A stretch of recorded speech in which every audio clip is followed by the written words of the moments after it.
د پاکستان د کرکټ په تاریخ کې له شرم او پیغور ډک خبر. سلام او مینه ملګرو، هیله ده چې روغ او جوړ به وئ. درنو کتونکو، تاسو ګورئ دا وخت یاران پلس یوټیوب چینل.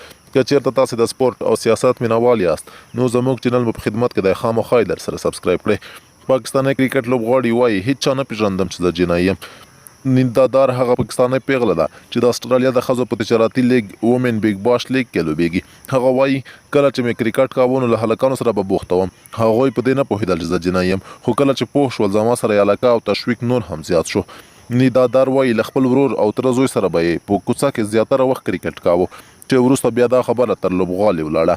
12 کلنې پاکستانی کرکټر له SBS رسنۍ سره په مرکه کې زیاتوي هیڅوک په دې نه پوهېدل چې زه جنایي یم. هر چا به چې لیدم نو د هلکانو په څیر به یې له سره برخورد کاوه، خو کله چې پر دې پوه شول بیا نو هر چا هر وخت غوښتل چې زه ورسره کرکټ وکړم. میرمن دار وایي په پاکستان کې د ښځو ژوند هم ګران دی.